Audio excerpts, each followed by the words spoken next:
नमस्कार, prime news देख रहे हैं आप और आपके साथ मैं हूं अब्दुल समद इसरार। उत्तराखंड स्पीकिंग में आप सभी का स्वागत है। चलिए खबरों की शुरुआत करेंगे।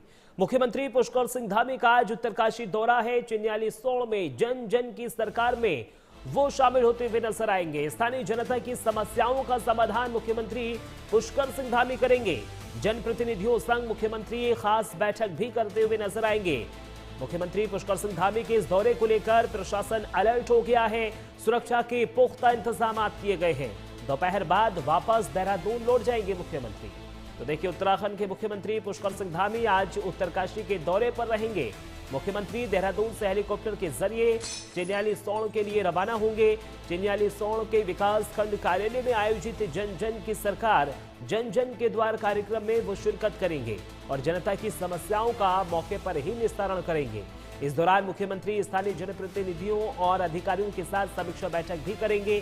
सीएम के आगमन को लेकर जिला प्रशासन पूरी तरीके से अलर्ट नजर आ रहा है।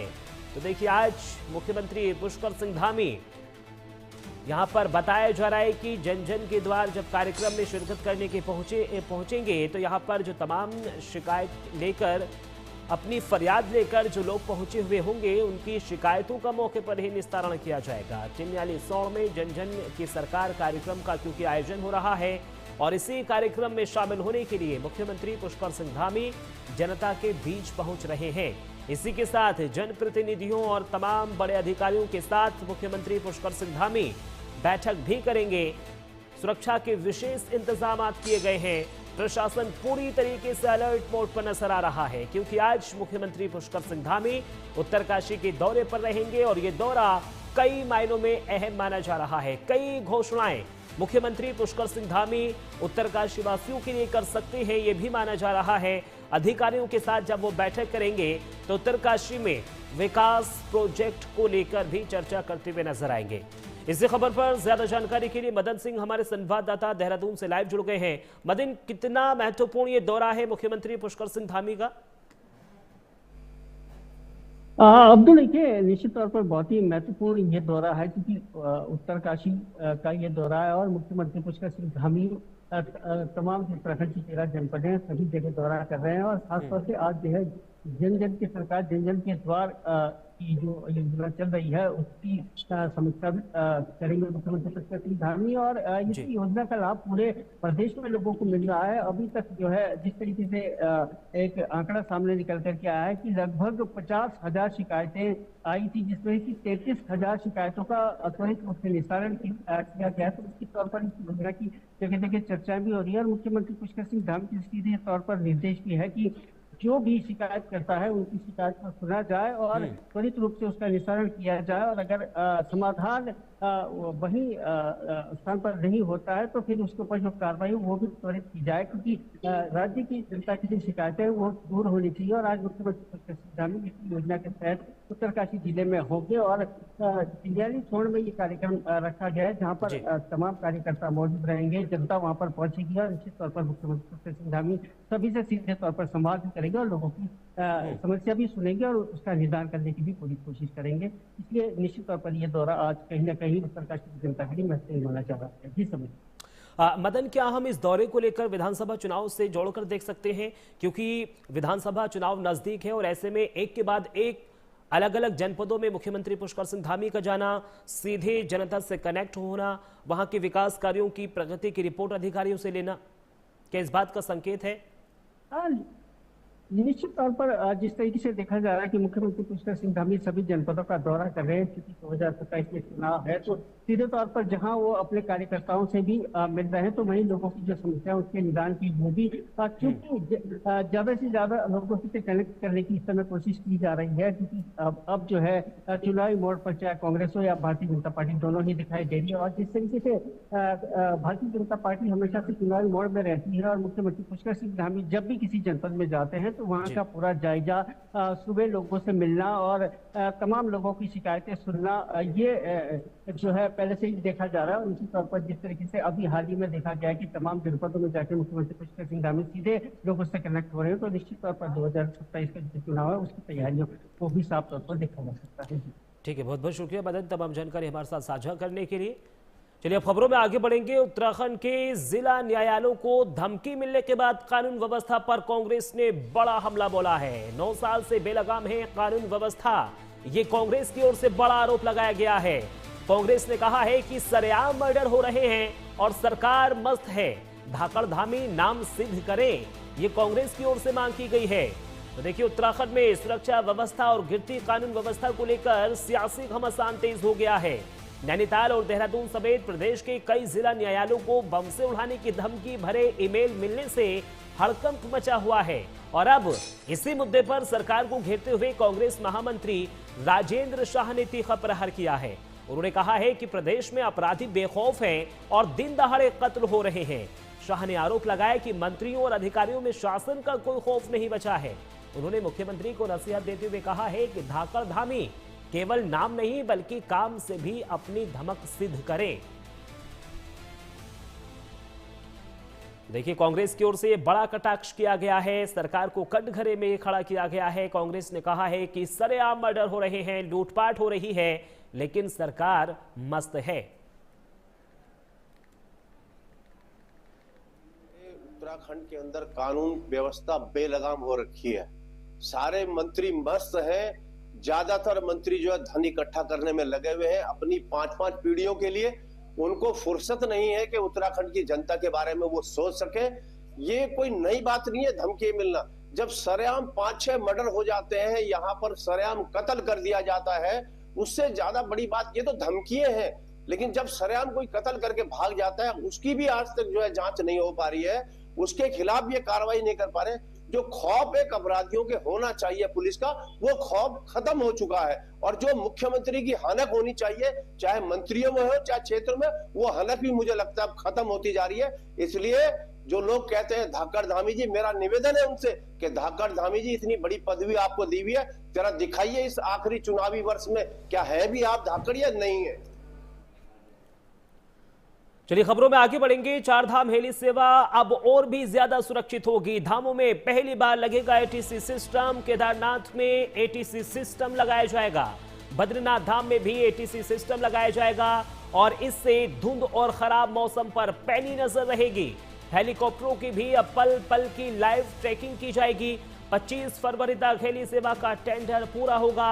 हादसों के बाद डीजीसीए और यूकाडा यहां पर सख्त होता हुआ नजर आ रहा है। तो देखिए आगामी 4 धाम यात्रा को देखते हुए उत्तराखंड सरकार हेलीकॉप्टर सेवाओं को हाईटेक और सुरक्षित बनाने जा रही है। पिछले वर्षों में हुए हादसों से सबक लेते हुए अब पहली बार केदारनाथ और बद्रीनाथ धाम में एटीसी यानी एयर ट्रैफिक कंट्रोल सिस्टम स्थापित किया जाएगा। इससे उच्च हिमालयी क्षेत्रों में खराब मौसम और धुंध के दौरान उड़ने की सटीक निगरानी संभव होगी। यूकाडा और डीजीसीए ने स्पष्ट किया है कि यात्रियों की सुरक्षा के साथ कोई समझौता नहीं होगा और हेलीकॉप्टरों की लाइव ट्रैकिंग की जाएगी। केदारनाथ हेली सेवा के लिए टेंडर प्रक्रिया भी 25 फरवरी तक पूरी कर ली जाएगी। देखिए केदारनाथ यात्रा को और भी ज्यादा सुव्यवस्थित और जो श्रद्धालु यहां पर पहुंचते हैं उनको कोई परेशानी ना हो, उसको देखते हुए राज्य सरकार की ओर से एक के बाद एक तमाम बड़े कदम उठाए जाते हैं। लेकिन अब हेली सेवा को और भी ज्यादा मजबूत बनाने के लिए राज्य सरकार की ओर से ये विशेष कदम उठाया गया है। मदन सिंह हमारे संवाददाता ज्यादा जानकारी के लिए लाइव जुड़े हुए हैं। मदन, जिस तरीके से अब ये कदम उठाया गया है यूकाडा की ओर से, डीजीसीए की ओर से, तो क्या हम ये कहें कि जो पहले हादसे हुए अब पूरी तरीके से उन पर रोक लगेगी, लगाम लगेगी और जो यहाँ पर श्रद्धालु पहुंचते हैं उनको एक सुरक्षित यात्रा दी जाएगी? निश्चित तौर पर अब्दुल, जिस तरीके की परिस्थितियां विकट वर्ष हमने देखी थी कि तमाम हेलीकॉप्टर हादसे हुए थे, लोगों ने अपनी जान भी गंवाई थी, तो उसके मद्देनजर जो है कि बड़ा फैसला ये लिया गया है। और डीजीसीए ने उसी समय जो है इस बात की पुष्टि भी कर दी थी कि अगली जो उड़ानें होगी 4 धाम यात्रा के लिए वो सुरक्षित होगी। उसके लिए जो भी इंतजाम करने होंगे वो निश्चित तौर पर किए जाएंगे और उसी का ये फल देखने को मिल रहा है कि अब केदारनाथ हो चाहे बद्रीनाथ, वहाँ पर जो है ये पूरी सुरक्षा के साथ उड़ानें की जाएंगी और सिस्टम जो लगाया गया है ये पूरी जो उड़ान है उस पर पूरी नजर रहेगी, चाहे वो लैंडिंग हो और चाहे हवा का दबाव हो या मौसम की जानकारी हो, सटीक जानकारी के साथ जो है हेलीकॉप्टर उड़ेंगे और सीधे जो है यूकाडा और DGCA के से जुड़े रहेंगे, कनेक्ट रहेंगे। तो जिस तरीके की परिस्थितियां विगत वर्षों में थी उससे निजात पाने के लिए ये सिस्टम इस बार लगाया जा रहा है और ये उम्मीद की जा रहा है कि इस बार जो यात्रा होगी वो सुरक्षित होगी, क्योंकि ये ऐसे दोनों तीर्थ स्थल है जहाँ पर कि जो बुजुर्ग है या जो विकलांग हैं और या छोटे बच्चे हैं वो चढ़ाइयाँ नहीं चढ़ पाते, तो निश्चित तौर पर कुछ सेवा उनको लेनी पड़ती है, जिसमें चाहे घोड़े खच्चरों का से ज्यादा हो या तमाम लोग जो पीठ पे लग के जाते हैं। लेकिन हेलीकॉप्टर ये सेवा है, ये निश्चित तौर पर बहुत जरूरी भी है और वहाँ पे होनी भी चाहिए, क्योंकि परिस्थितियाँ विकट है, तमाम लोग नहीं जा पाते। तो उसके चलते ये डिसीजन लिए गए कि जो उड़ानें हैं वो यथावत रहेंगी, लेकिन उसकी सुरक्षा के लिए जो है तमाम इंतजाम और किए जा रहे हैं। उसी क्रम में ये फैसला लिया गया है। जी समझ मदन, सवाल ये भी है, देखिए, क्योंकि आप भी जानते हैं कई बार ऐसी खबरें निकलकर सामने आती हैं कि कालाबाजारी टिकटों की जमकर हो रही है। क्या उस संबंध में भी DGCA की ओर से, यूकाडा की ओर से कोई कदम उठाया गया है? क्या उसके लिए कोई अभी अधिसूचना जारी की गई है? हाँ अब्दुल, देखिए निश्चित तौर पर ये भी तमाम बातें सामने निकल करके आई है विगत वर्षों में कि जो टिकट लिए जाते हैं, रजिस्ट्रेशन जो प्रक्रिया उसमें भी कई बार धांधलीबाजी यहाँ पर देखने को मिली है, या तमाम कुछ ऐसे लोग हैं जो ज़्यादा पैसा देकर भी अपनी सीट निर्धारित करते हैं। तो तमाम बातें हैं, लेकिन इसके लिए जो नियम कायदे बनाए गए हैं वो उसकी अभी छानबीन चल रही है। हालांकि जो दिशा निर्देश है वो अभी जारी नहीं किए गए, लेकिन उम्मीद की जा रही है कि निश्चित तौर पर इस बार उसमें भी लगाम लगेगी। जिस तरीके से मनमाने किराए वसूले जाते थे या अधिक उड़ाने जो है भेजी जाती थी, वो तमाम चीज़ों पर पूरा कंट्रोल किया जाएगा और DGCA ने पूरी एक नियमावली जो है बनाई है और यूकाडा अभी उसको पूरी तरीके से उस पर कार्य करने के लिए तत्पर दिखाई दे रही है। तो निश्चित तौर पर जो नियम कायदे बने हैं इस बार जो है कहीं न कहीं सख्ताई देखने को मिल सकती है। जी बिल्कुल मदन, श्रद्धालुओं को बेहतर यात्रा मिले, उनको सुव्यवस्थित ढंग से तमाम व्यवस्थाएं मिले, इसको मद्देनजर रखते हुए सरकार लगातार बड़े और एहतियात के तौर पर कदम उठा रही है। बहुत बहुत शुक्रिया तमाम जानकारी हमारे साथ साझा करने के लिए। चलिए अब खबरों में आगे बढ़ेंगे। चमोली में बोर्ड परीक्षाओं की तैयारी पूरी हो गई है। 356 केंद्र व्यवस्थापकों का प्रशिक्षण अब संपन्न हो गया है। 21 फरवरी से बोर्ड की परीक्षाएं शुरू होंगी। परीक्षा केंद्रों पर धारा 164 लागू रहेगी। नकल विहीन परीक्षा के लिए प्रशासन पूरी तरीके से सख्त नजर आ रहा है। पेपर बंडल खोलने में सावधानी भी बरतनी होगी। तो देखिए, उत्तराखंड बोर्ड की हाई स्कूल और इंटरमीडिएट परीक्षाओं को लेकर चमोली प्रशासन पूरी तरह से मुस्तैद है। जिलाधिकारी गौरव कुमार के निर्देशन में आज 356 केंद्र व्यवस्थापकों को परीक्षाओं को शुचितापूर्ण और शांतिपूर्ण ढंग से संपन्न कराने का प्रशिक्षण दिया गया है। जिले में 21 फरवरी से शुरू हो रही परीक्षाओं के दौरान केंद्रों की 100 गज की परिधि में धारा 163 लागू रहेगी। पुलिस अधीक्षक ने सुरक्षा के पुख्ता इंतजामों का भरोसा दिया है। तो वहीं जिलाधिकारी ने केंद्र व्यवस्थापकों से पेपर बंडल खोलने और आपसी समन्वय के साथ निर्विघ्न परीक्षा कराने के सख्त निर्देश दिए हैं।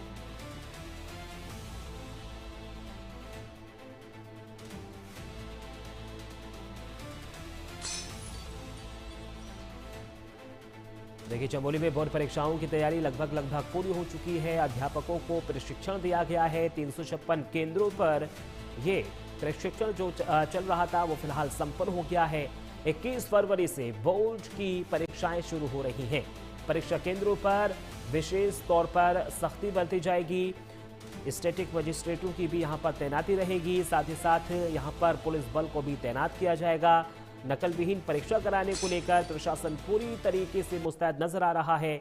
सभी को हिदायत दी गई है कि परीक्षा पूरी तरीके से नकल विहीन हो।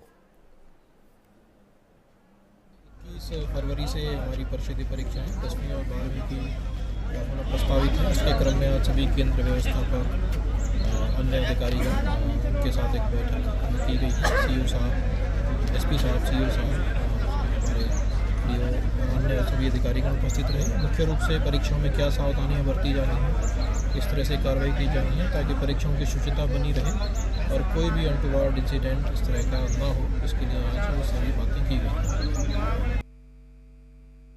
वत्सल परीक्षाओं की पूरी व्यवस्था सुनिश्चित कर ली गई है। आज माननीय जिलाधिकारी महोदय जी के मार्गदर्शन में एक महत्वपूर्ण बैठक केंद्र व्यवस्थापक और कस्टोडियनों की हो गई है।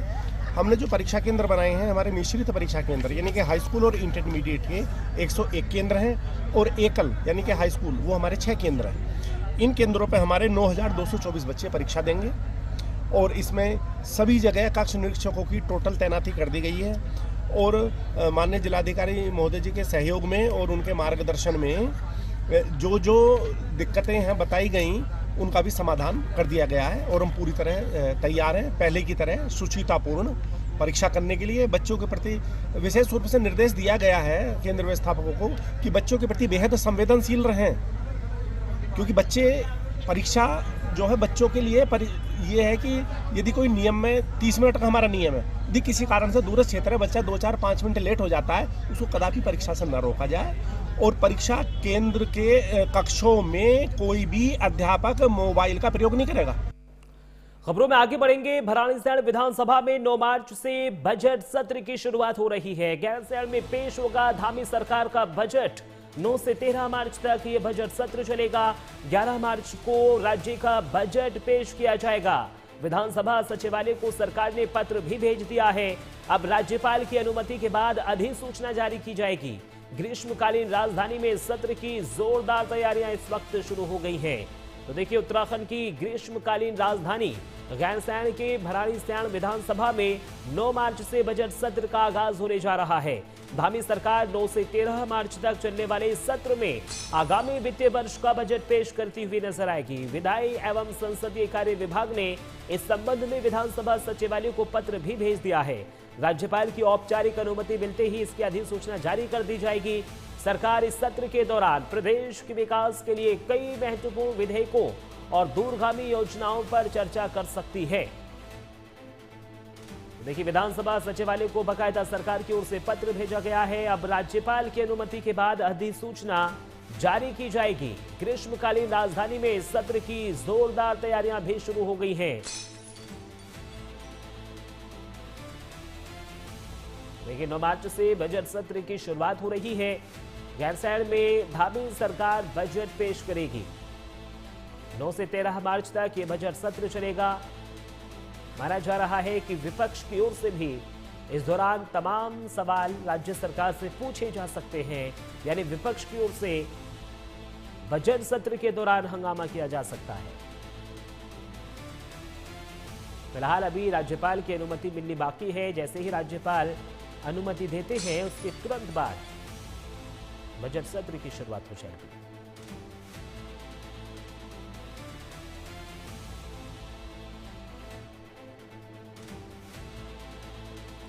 लेकिन 9 से 13 मार्च तक बजट सत्र चलेगा, जिसमें तमाम चीजों पर मंथन होगा। 11 मार्च को राज्य का बजट पेश किया जाएगा। विधानसभा सचिवालय को सरकार ने बाकायदा पत्र भी भेज दिया है। राज्यपाल की अनुमति के बाद अधिसूचना जारी की जाएगी। आगे बढ़ेंगे। उत्तराखंड में मिशन 2027 का शनखनाद। 7 मार्च को हरिद्वार में गरजेंगे गृह मंत्री अमित शाह। विकास कार्यों की समीक्षा गृह मंत्री अमित शाह की ओर से की जाएगी। जनसंवाद कार्यक्रम में शामिल होंगे गृह मंत्री अमित शाह। अमित शाह के दौरे पर हरिद्वार में अलर्ट जारी कर दिया गया है। मुख्य सचिव और डीजीपी ने सुरक्षा जांची है। बैरागी कैंप में अमित शाह का कार्यक्रम होगा, जिसकी लगभग तैयारियां अब अंतिम पड़ाव पर है। तो देखिए, उत्तराखंड में साल 2027 के चुनावी रण का बिगुल बज चुका है। आगामी 7 मार्च को केंद्रीय गृह मंत्री अमित शाह हरिद्वार के दौरे पर रहेंगे, जहां वो मिशन 2027 का शनखनाद करेंगे। शाह हरिद्वार के बैरागी कैंप में विशाल जनसभा को संबोधित करते हुए नजर आएंगे। सरकार के विकास कार्यों की समीक्षा के साथ ही जन संवाद भी करेंगे। दौरे की गंभीरता को देखते हुए मुख्य सचिव और डीजीपी ने सुरक्षा व्यवस्थाओं का स्थलीय निरीक्षण किया है और पूरे जिले में हाई अलर्ट जारी कर दिया है।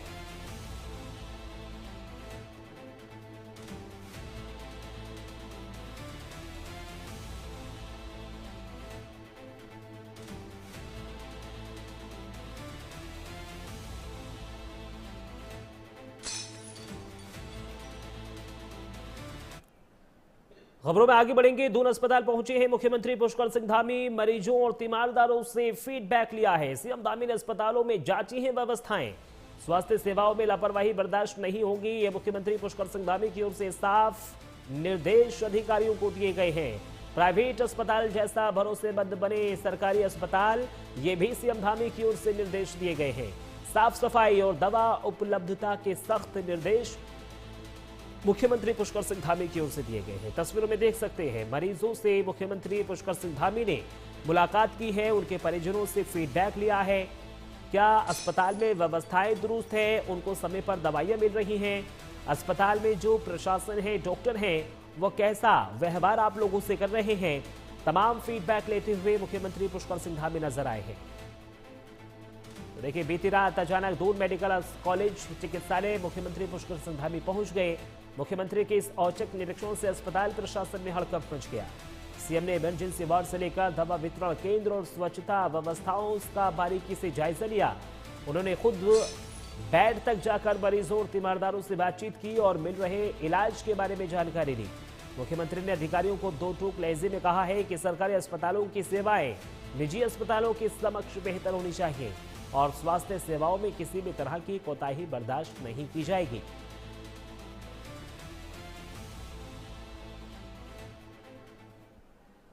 चलिए आगे बढ़ेंगे। उत्तराखंड में अचानक से मौसम का मिजाज बदल गया है। पहाड़ से मैदान तक बादलों का डेरा मंडरा रहा है। ऊंची चोटियों पर बर्फबारी का अलर्ट जारी किया गया है। पारे में 5 डिग्री तक की गिरावट दर्ज की गई है। चमोली और पिथौरागढ़ में बारिश की संभावना जताई जा रही है। यात्रियों को सावधानी बरतने की सख्त सलाह मौसम विभाग की ओर से जारी की गई है। तो देखिए, उत्तराखंड में एक बार फिर मौसम ने करवट ली है, जिससे पहाड़ से लेकर मैदान तक ठंड का प्रकोप बढ़ गया है। मौसम विभाग ने आज कई जिलों में बारिश और ऊंची चोटियों पर बर्फबारी का अलर्ट जारी किया है। ठंडी हवाओं के कारण तापमान में 5 डिग्री तक की भारी गिरावट दर्ज की गई है, जिससे जनजीवन भी बुरी तरीके से प्रभावित हो रहा है। चमोली, बागेश्वर और पिथौरागढ़ जैसी पहाड़ी क्षेत्रों में बर्फबारी की संभावना को देखते हुए प्रशासन ने यात्रियों को विशेष सावधानी बरतने और सतर्क रहने की हिदायत दी है। तो देखिए, उत्तराखंड में एक बार फिर से मौसम अपना मिजाज बदलता हुआ नजर आ रहा है। यात्रियों को मौसम विभाग की ओर से विशेष सावधानी बरतने की सलाह दी गई है और इसी के साथ साथ तमाम व्यवस्थाओं को दुरुस्त किया जा रहा है।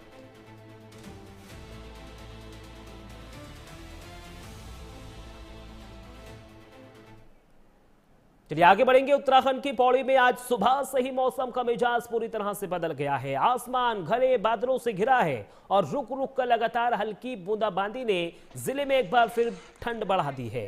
हालांकि इस बारिश ने वन विभाग के लिए बड़ी राहत की खबर दी है, क्योंकि पिछले कुछ दिनों से धधक रहे जंगलों की आग इस नमी के कारण शांत होने लगी है। मौसम विभाग ने आने वाले कुछ घंटों में ऊंचे इलाकों में ओलावृष्टि की संभावना भी जताई है। तो देखिए, पौड़ी में मौसम पूरी तरीके से बदल चुका है। ठिठुरन यहां पर लोगों को महसूस हो रही है। सुबह से आसमान में बादलों का डेरा जमा हुआ है, बादल मंडरा रहे हैं, रुक रुक कर बारिश हो रही है और इससे अब बारिश के बाद जो ठंड थी वो अब वापस लौटने लगी है। जंगलों की आग से वन विभाग को भी बड़ी राहत मिली है, क्योंकि बारिश के बाद जिस तरीके से जंगलों में आग लगी हुई थी, तो अब वो आग धीरे धीरे खत्म होती हुई नजर आ रही है। हल्की बूंदाबांदी ने प्रदूषण को भी कम किया है। देखिए, सुबह से ही आसमानों में बादलों का डेरा है, रुक रुक कर बारिश हो रही है और इस बारिश के बाद अब लोगों को ठंड भी महसूस होने लगी है। चलिए आगे बढ़ेंगे। उत्तराखंड ने सौर ऊर्जा में नया इतिहास रचा है। सौर ऊर्जा क्षमता 1 गीगावाट के पार हो चुका है। हरित ऊर्जा की दिशा में ये बड़ी उपलब्धि मानी जा रही है। 1027 मेगावाट से अधिक उत्पादन हो चुका है। हजारों युवाओं को स्वरोजगार का मौका भी मिला है। आत्मनिर्भर भारत में अग्रणी बना है उत्तराखंड। तो देखिए, देवभूमि उत्तराखंड ने आज हरित ऊर्जा के क्षेत्र में एक नया इतिहास रच दिया है। राज्य की कुल सौर ऊर्जा क्षमता 1 गीगावाट के जादुई आंकड़े को पार कर 1027 मेगावाट से अधिक हो गई है। मुख्यमंत्री पुष्कर सिंह धामी के नेतृत्व में डबल इंजन सरकार के विजन को रूफटॉप सोलर और सोलर पंप योजनाओं से नई रफ्तार मिली है। इस उपलब्धि ने न केवल उत्तराखंड को ऊर्जा क्षेत्र में आत्मनिर्भर बनाया है, बल्कि प्रदेश के हजारों युवाओं और उद्यमियों के लिए भी स्वरोजगार के नए द्वार खोल दिए हैं। और फिलहाल उत्तराखंड स्पीकिंग में मेरे साथ सिर्फ इतना ही। देश और दुनिया की तमाम बड़ी खबरों के लिए आप बने रहिए प्राइम न्यूज के साथ। नमस्कार।